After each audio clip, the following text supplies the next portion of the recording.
Welcome to this presentation. In this session, we're going to look at performance appraisal as one of the key components of managing employee performance in the organization. So, by the end of this presentation, you'll be able to identify key steps involved in the performance appraisal process, explore best practices for designing and implementing a fair and unbiased appraisal system, including techniques to mitigate rater bias and promote transparency, and finally comprehend the documentation and record keeping requirements for performance appraisal, ensuring compliance with the legal and the privacy regulations. Now, let us look at the introduction to performance appraisal. What is it?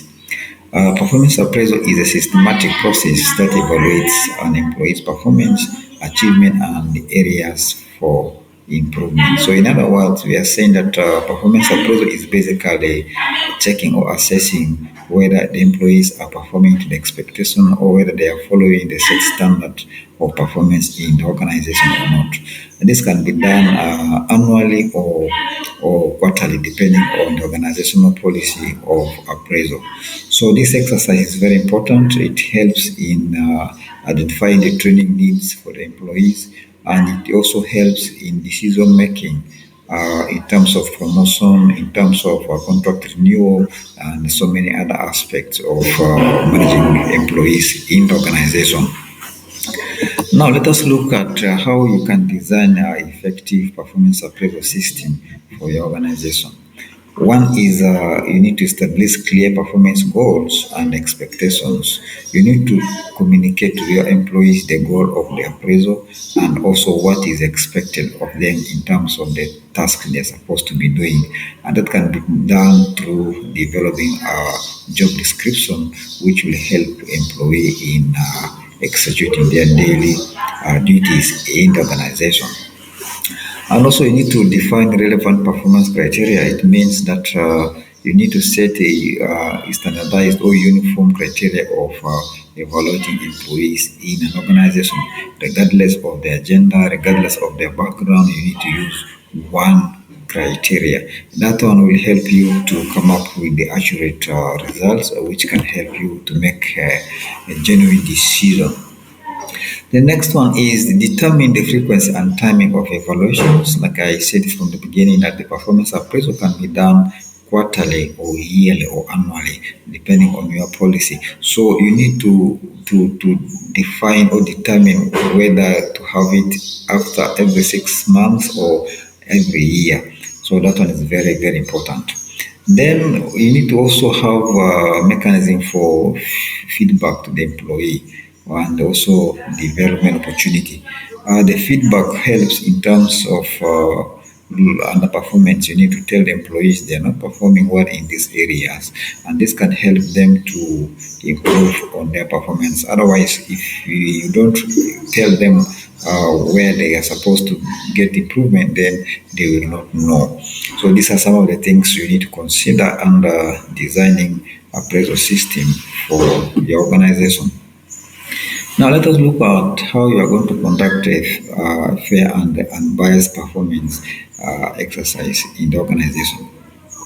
One is you need to train evaluators on assessment techniques. Evaluators are the raters or the people who are going to conduct the performance appraisal. They can be the employees themselves, they can be the managers or the top management evaluating the employees.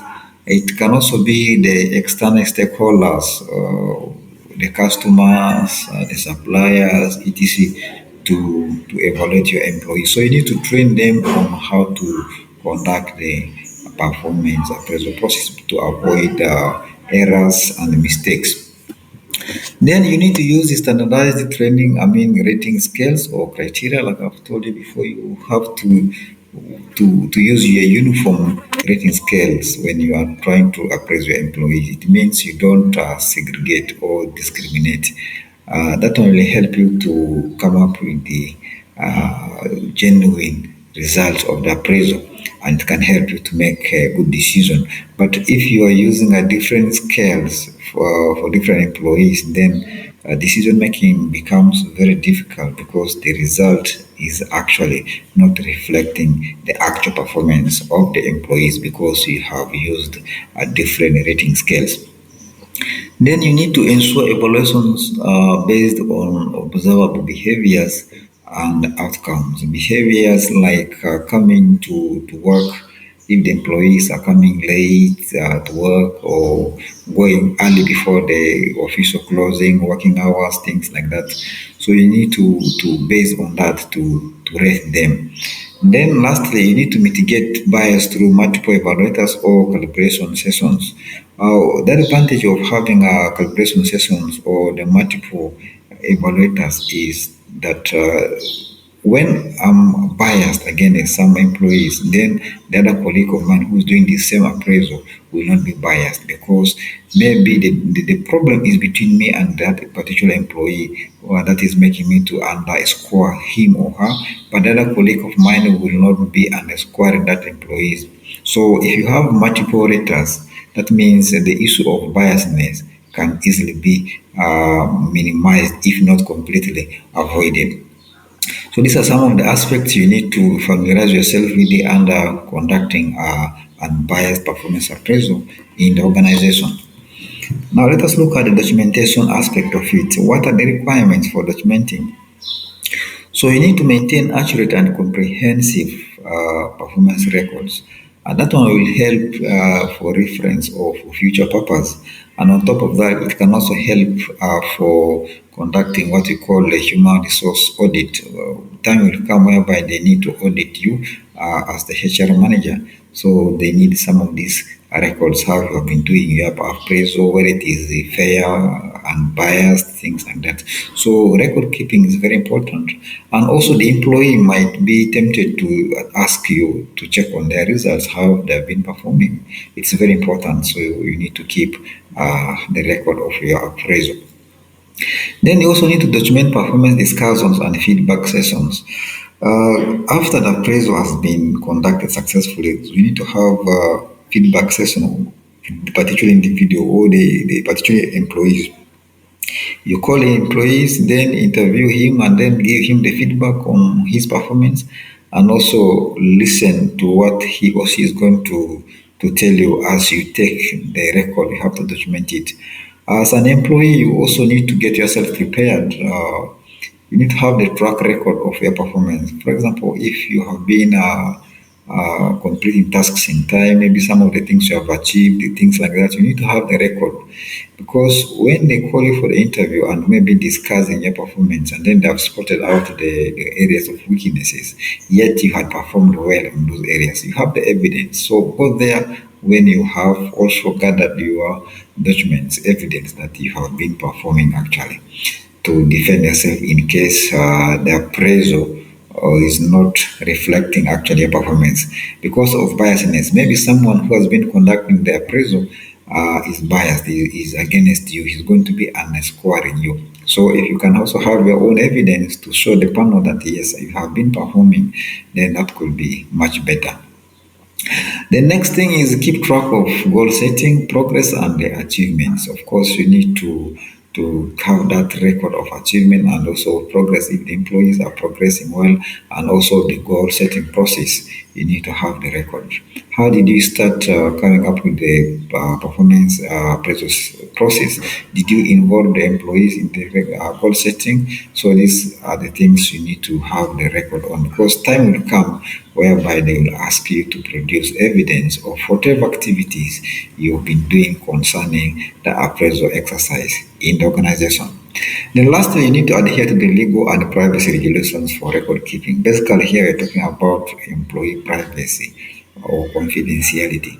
There's some information you're not supposed to expose them to the public or within the organization should only be for relevant people who can have access to them.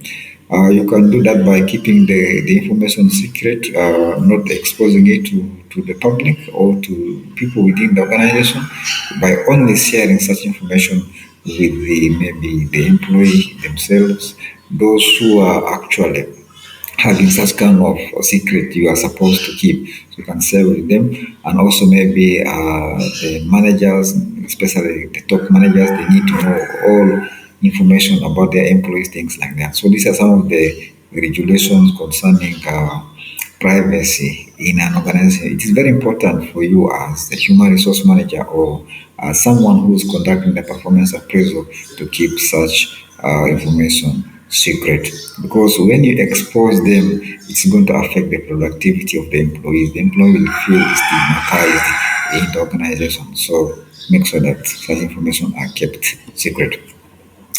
So what are the benefits of effective performance appraisal system? One is it helps to identify areas for improvement and development. You cannot identify my areas of weakness if you have not appraised my performance. So by you appraising my performance, you are able to identify where I'm not doing well. And that one will help you as management to develop a training program for me, and also at individual level it can help me to focus on the areas which I'm not doing well. By doing that, I'm going to improve better when it comes to appraising in the next period. The next advantage or benefit of performance appraisal is that it motivates employees through recognition of achievements. That one is basically for people now who have accomplished some tasks, maybe they have achieved some objectives for the organization. The organization has to recognize them. But what happens when they are recognized? It means they are going to be motivated. They're going to be motivated in a sense that they'll keep working hard so that in the next session they'll also be recognized. And this one can also encourage other employees in the organization to work hard because they will also wish to be recognized. By doing that, the organizational productivity and efficiency is going to be improved. The next benefit is that it facilitates communication and alignment between the employees and the management. For example, if you are communicating the objectives of the performance appraisal to the employees, you are communicating the expectations and the standard they're supposed to follow, and also you're communicating the feedback of the appraisal to the employees. So such kind of communication brings the employees and the top management together, and by doing that you are facilitating or you are building a very strong employee and employers relationship. So basically these are some of the importance or benefits of effective performance appraisal system in the organization. Now let us look at the steps in performance appraisal. The first step is setting performance goals. So collaboratively establish SMART in bracket specific, measurable, achievable, relevant, time-bound goals. So when you talk of a specific, it will not be general. For example, what do you intend to achieve this week? You need to narrow it down. Then measurable, it should be in terms of number, figure, or even percentage. Okay, for example, you can say maybe 70 or 80%. If it is a number, you can talk of 1,000, maybe 1,000 bags of cement, etc. Okay, then it will be achievable. Uh, by achievable, we are meaning that the goal should not give hard time to the employees, should not stress them. What are the example of achievable goals? For example, you can say we want to produce 500 bags by the end of this week. That is achievable. But if you say we want to produce 5 billion bags by the end of this week, yet you don't have the capacity, then that one is unrealistic. You can't achieve it, and etc. So it will also ensure alignment with organizational objectives. Every employee has a goal in an organization, and then organization also has its own goals. So you need to make sure that you align the employee's goal with the one of organization. If you're trying to have an accurate performance appraisal system in the organization. Then you need to communicate the expectation clearly to the employees. The expectations can be in terms of the job description or what you expect the employees to do. You need to explain to them, because if you don't explain to them, they will not know actually what they're supposed to do, and then it becomes very difficult for you as a manager to appraise them since they don't know what they're supposed to do. Then you need to provide resources and support for goal attainment. If someone has achieved a goal, of course, that person has to be recognized, and then you need to prepare that. It could be finance or it could be another thing. Some organization they give you computer, they give you smartphone, or another thing they wish to give you. So you need to get yourself prepared for that. That is under the first step of setting performance goals. Then the next step is monitoring performance. You have set your goals. Now, what next is to monitor? What do you do under monitoring? Okay. Regularly track and monitor employee performance. Okay. If you don't track performance, then you will not know whether the employees are performing or not. And besides, tracking the performance is an element of control. Human beings, they need to be controlled. If you don't control them, they will not be performing. We are not like robots. With robots, we just set it, then it works automatically. But for human beings, of course, they need some kind of control. And that can be done under monitoring by tracking our performance. Then you can also provide ongoing feedback and coaching. Feedback can be both negative and positive. It is a positive in a way that if someone is performing well, they keep on appreciating and encourage the person to do better and to do more. And also, it can be negative in a way that when the employees are not performing well, you tell them, please, this is not good. Okay, do like this, like that. That one will help the employees to improve on the areas where he or she is not doing well. Then you need to address performance issues promptly. Performance issue is basically underperformance. The moment you discover that an employee is not performing to the expectation, don't delay. Okay, you need to act promptly by addressing such issues. If it needs training, that employee has to be trained. If it needs job rotation, you can rotate the employees to make sure that their performance are improved. Then the next one is you need to recognize and acknowledge progress and achievements. This one is just like a repetition. So you need to recognize and reward people who have achieved something. Then step number 3 is conducting formal evaluations. Now you need to, this is now the actual process of evaluating the employee's performance. So here you need to schedule performance appraisal meetings in advance. For example, if you are going to do your appraisal by the end of the month, you need to communicate to the employees that by the end of this month, we are going to have our performance appraisal. This will help them prepared for the exercise. Then you also need to prepare evaluation forms or templates in advance. Performance appraisal is basically about a form which we are filling. You need to prepare them in advance. Don't wait until the day for the evaluation, then you start preparing the forms. No, prepare it in advance. Then evaluate performance against predefined criteria. You already have your criteria and the standard you need to follow. That is when you are going to do your appraisal. Like I've told you from the start that it should be uniform. Don't segregate. Don't use different criteria to evaluate your employees. You always have to use one criteria. Then encourage self-assessment and employee input. So employees will be able to assess themselves. Okay, they should not just leave everything to the evaluators.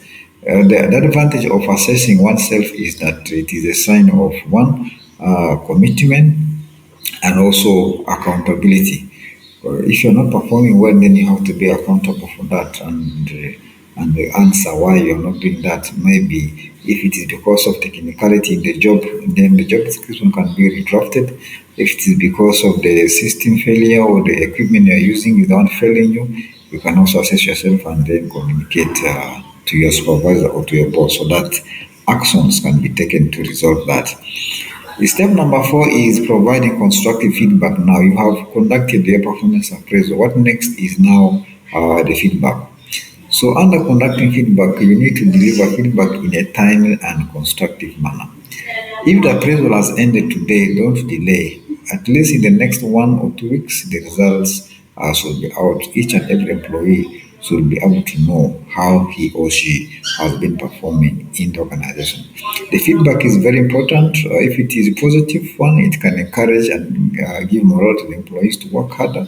And also, if it is a negative one, it will also encourage the employees who are not performing well to improve on their performance. Then you need to focus on specific behaviors and outcomes, which I've already explained, and then encourage two-way communication and dialogue. At this point, you need to also listen from the employees. Yes, the employees are underperforming. You need to give them a chance to talk and to explain themselves why they are underperforming. It could be because of the machine or the equipment they are using, which is failing them, or it could be because of family issues, any other issues which can affect their performance. So you need to encourage that kind of communication, allow them to speak their mind. That one will help you as a manager to have a good decision. For example, if the employees are underperforming because of the machine, then you need to look at your machine or a budget to buy a new machine to resolve the issue of underperformance and etc. Step number 5 is now discussion and goal setting. So here you need to discuss evaluation results with the employees immediately after the interview or after the feedback. Then you need to address any concerns or questions raised by employees instantly. Then collaboratively set goals for the next performance period. It could be after 6 months of from now or after 1 year. So you need to start also preparing for that. Then you need to identify development opportunities and support needed.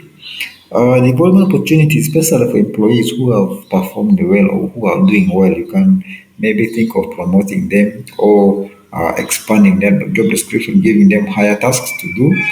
And also those who are in need of support, especially those who are not performing well, you can also have that support plan for them in terms of close supervision, in terms of providing any other additional skills to them in terms of training them now. That's the kind of support you're supposed to give to employees who are underperforming in the organization. Then the next step is performance improvement plans. You need to have improvement plans in place, especially for underperforming workers. So under improvement plans, you need to develop performance improvement plans and then clearly outline expectations and timelines for improvement. So expectations should be communicated to the employees. For example, you can tell the employee, this is what I want you to achieve by the end of this week, or this is what I want you to complete by the end of this month. And this will help employee to be focused on that. And then you also need to set the deadline for completing any given task. If you don't have the deadline, then the employees will be reluctant. There is no pressure to work. So the deadline gives pressure. The deadline makes the employee to be committed to make sure that they finish the task before or on the exact deadline given to them. So it's very important for you as you're planning to have your improvement plan, take care of that. Also, you need to regularly monitor progress and provide feedback. For example, if the employees are doing well, you need to also give them feedback by saying, "Congratulations, you are doing well." Continue. That one is enough to motivate the employee. Remember, it's not all about the salary, but simple things. Feedback, communication, appreciation, recognition can help a lot in terms of motivating employees. And also the feedback on poor performance can help the poor performance also to improve on the areas which they are not doing well. Now let us look at the challenges in performance appraisal. Everything has challenges. One is the rater bias and the subjectivity. Rater's bias is like I've told you, when I'm the one appraising you, maybe we have our own misunderstanding somewhere. I will bring it to the appraisal process. Okay, instead of giving you what you deserve, I'll underrate you. So these are some of the challenges people are facing. Then another challenge is lack of clarity in performance criteria. That is using a different performance criteria when evaluating employees in an organization. So some employees, some raters, they do that. They use different criteria to evaluate employees just because of biasness. They are biased against other employees, then they have to use a different criteria in order to fail you. Okay.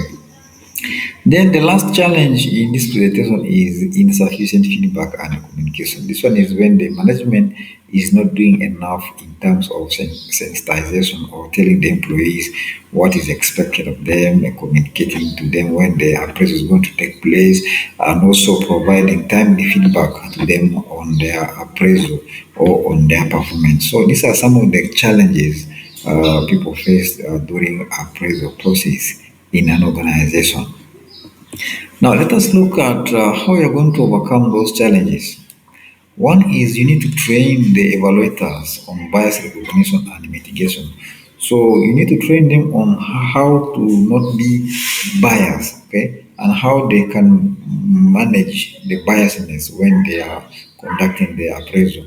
For example, if the appraisal is supposed to be done by the female employees, you also need to train them. Okay, tell them that this is not what you saw from the beginning, or this is the work.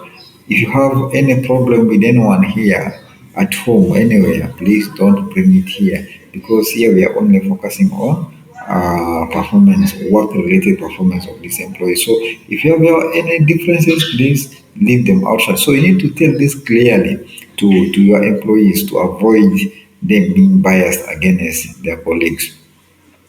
Then you need to standardize performance criteria. Of course, you need to have a uniform methods or criteria of conducting your performance appraisal. This will help also to avoid biasness. It can give you accurate results, which can eventually lead to a very good decision making. Otherwise, if you don't use uniform criteria, then decision making becomes difficult. You will not get the required results you want just because you have used different criteria on different employees. Then you need to communicate the benefits and purpose of appraisal process. That is about now convincing the employees why it is important to appraise their performance. You can talk of training need analysis. Okay, if you want to train an employee, there's no way you can train him without identifying his areas of weakness. So the performance appraisal helps you to identify the areas of weaknesses. Then you develop a training program to address such kind of areas. So if you can clearly communicate that to your employees, it is much better than just conducting the appraisal without telling them why you are conducting the appraisal. Etc. So basically, these are some of the techniques you can use in overcoming performance appraisal challenges in an organization. Lastly, let us look at the legal consideration in performance appraisal.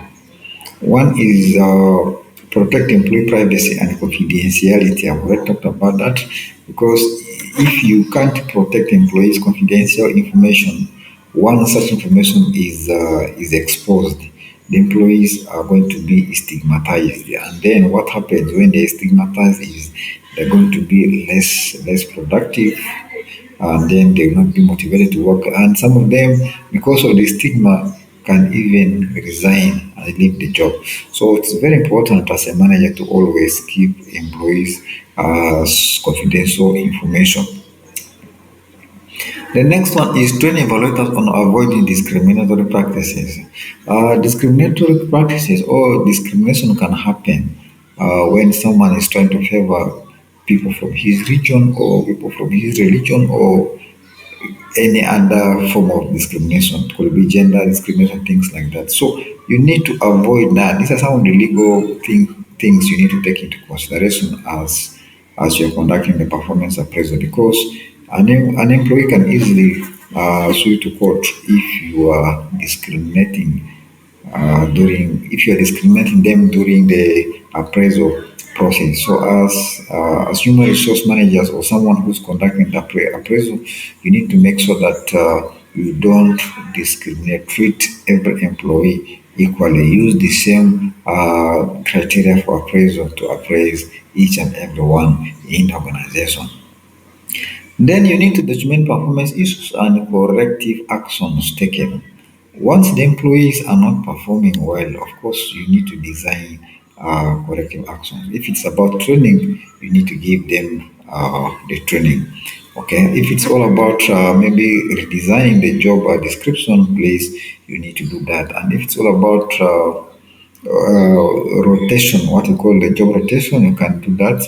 That's the action you normally take after conducting the performance appraisal, because it doesn't make any sense if you discover that an employee is not performing well, and then you have not taken any action in terms of training, in terms of redrafting the job description, or in terms of doing job rotation, then you're not actually, the performance appraisal process becomes very useless if there is no any action being taken, if I may use that word.